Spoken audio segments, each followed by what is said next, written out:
السلام علیکم، میں ڈاکٹر زریان اور آج انشاءاللہ ہم بات کریں گے ڈپریشن کے حوالے سے اور اینگزائٹی کے حوالے سے۔ اچھا، ہم جب معدے کے السر یا تیزابیت کے بارے میں بات کر رہے تھے تو اکثر اس چیز کا ذکر آتا تھا کہ جو لوگ ٹینشن لے رہے ہوتے ہیں ان کی اس طرح کی ایسڈ سیکریشن نہیں ہوتی، ان کا نظام ہضم اس طرح کام نہیں کرتا۔ اب یہ بات سمجھنی بہت ضروری ہے کہ نہ صرف دماغ جو ہے، جس طرح آدمی ٹینشن لے رہا ہوتا ہے یا جس طرح آدمی سوچتا ہے وہ چیز آپ کے افیکٹ کر رہی ہوتی ہے آپ کے نظام ہضم کو، بلکہ نظام ہضم بھی جو ہے براہ راست افیکٹ کر رہا ہوتا ہے آپ کے دماغ کو۔ اب اس چیز کو انشاءاللہ آج ہم سمجھنے کی کوشش کریں گے۔ اچھا، جو ہمارا دماغ ہے وہ کام کر رہا ہوتا ہے، کچھ نیورو ٹرانسمیٹر ہوتے ہیں جس طرح سیروٹونن ہے، ڈوپامین ہے، گیب ہے، ایسیٹائل کولن ہے۔ تو جو سمجھنے کی بات ہے وہ یہ ہے کہ ہمارا جو گٹ ہے اس کے جو بیکٹیریا ہیں ان کا بہت زیادہ رول ہے ان کی سینتھسس میں، اور سیروٹونن جو ہے وہ 90% اس کی سینتھسس ہو رہی ہے بائی دا بیکٹیریا، یعنی کہ جو بیکٹیریا پریزنٹ ہوتے ہیں ہماری آنتوں میں وہ بنا رہے ہوتے ہیں سیروٹونن کو۔ اسی وجہ سے ہم دیکھتے ہیں کہ جن لوگوں کا معدہ خراب رہتا ہے یا جو لوگ اینٹی بایوٹک لے رہے ہوتے ہیں اکثر ان کے موڈ بھی خراب رہتے ہیں، یعنی کہ گٹ پرووائڈ کر رہا ہوتا ہے ایسیٹائل کولین اور سیروٹونن وغیرہ دماغ کو۔ اب اسی طرح دماغ جو ہے وہ ویگس نرو جو ہے، جو پیرا سمپیتھیٹک سسٹم کو ہمارے کنٹرول کر رہی ہوتی ہے، جس کے بارے میں نے آپ کو بتایا تھا کہ وہ آرام اور ڈائجسٹ کرنے والا سسٹم ہوتا ہے۔ اسی طرح وہ گٹ کی سیکریشن، معدے میں ایسڈ کتنا سیکریٹ ہونا ہے اور باقی چیزیں یعنی کہ بائل وغیرہ کتنا سیکریٹ ہونا ہے، جو موومنٹ ہوتی ہے گٹ کی، ان تمام چیزوں پہ دماغ کا اثر ہوتا ہے۔ اچھا، اب جو ہم نے گٹ بیکٹیریا کے بارے میں بات کی ہے تو سب سے پہلے جو سمجھنے کی ضرورت ہے وہ یہ ہے کہ اگر ہم اینٹی بایوٹک لیں گے تو کیا ہوگا کہ یہ بیکٹیریا ختم ہو جائیں گے اور پھر اس طرح کی وہ ہمیں پرووائڈ نہیں کر سکیں گے نیورو ٹرانسمیٹر، جس کی وجہ سے لوگ اکثر ڈپریشن میں جاتے ہیں۔ اسی کے ساتھ ہی جو لوگ افسوس سے کہنا پڑتا ہے کہ ڈپریشن کے لیے دوائیں لے رہے ہیں، وہ وہی دوائیں ہوتی ہیں جو گٹ کے بیکٹیریا کو ختم کر رہی ہوتی ہیں یا کم از کم ان کی گروتھ کو روک رہی ہوتی ہیں۔ اب اس مسئلے کو حل کرنے کے لیے بہت ضروری ہے کہ آپ اپنی ڈائٹ میں پرو بایوٹک فوڈ ایڈ کریں، جس میں فرمنٹڈ ویجیٹیبل آ جاتی ہیں، پکل یعنی کہ اچار آ جاتا ہے اچھی کوالٹی کا، اور اس کے ساتھ سور کراٹ جو ہے یعنی کہ بند گوبھی کا جو اچار کی اس کی ریسپی آپ نیٹ سے دے سکتے ہیں سور کراٹ کی، وہ آ جاتا ہے۔ تو جتنے یہ بیکٹیریا اچھے اور ڈائیورس ہوں گے آپ کے گٹ میں، اتنی زیادہ آپ ڈپریشن سے آپ کے نکلنے کے چانس زیادہ ہیں۔ اب اس کے بعد جو آپ کو اگلی چیز اپنی لائف میں ایڈ کرنی چاہیے وہ ہے فاسٹنگ۔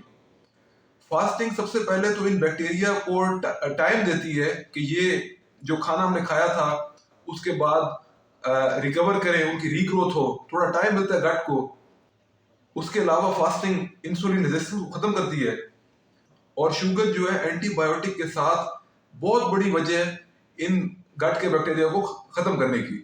اسی طرح فاسٹنگ ہماری باڈی میں کیٹونز پیدا کرواتی ہے، اور کیٹون موڈ سٹیبلائزر ہیں، یعنی کہ وہ آپ کے موڈ کو بہتر رکھتے ہیں۔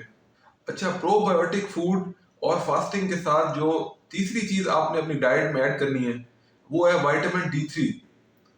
جس آدمی کو بھی وائٹامن ڈی کی کمی ہو وہ 10,000 سے 20,000 IU's یا انٹرنیشنل یونٹ اس کی اپنی ڈائٹ میں ایڈ کرے، کیونکہ وائٹامن ڈی کا بہت زیادہ رول ہے ہمارے موڈ کو سٹیبل رکھنے میں۔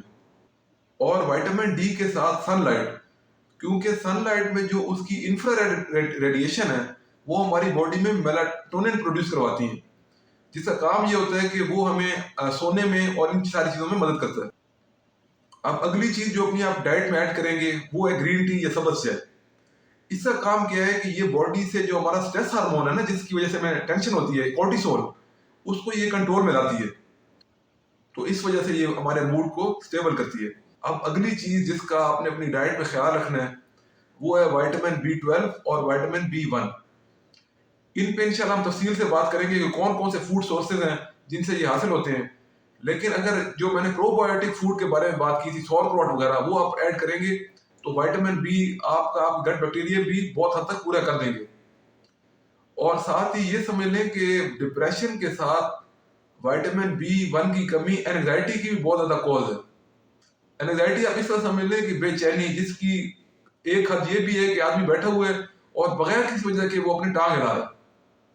اب پرو بایوٹک فوڈ کے علاوہ جو اینیمل پروڈکٹ ہیں جس طرح انڈے کی زردی ہے یا آرگن میٹ ہے جس میں بیف کی کلیجی وغیرہ آ جاتی ہے، یہ ساری چیزیں ہیں جو وائٹامن B12 اور B1 کو پورا کرنے میں آپ کو مدد کریں گی۔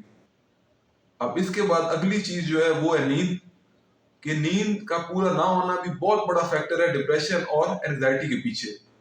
اور نیند پوری نہ ہونے کی بہت سی وجوہات ہیں۔ ایک وجہ ایسیٹائل کولین بھی ہے جو ہماری باڈی سے کم ہو جاتا ہے، تو اس کو بھی پوری کرنے والی چیز وہی پرو بایوٹک فوڈ ہے۔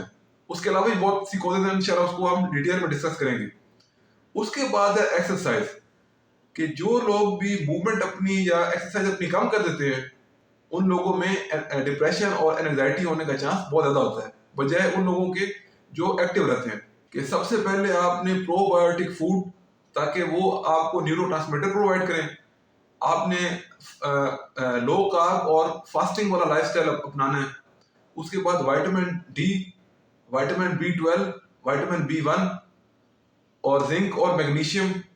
اس کے ساتھ ہی آپ نے اپنی نیند اور ایکسرسائز کا خیال رکھنا ہے۔ السلام علیکم۔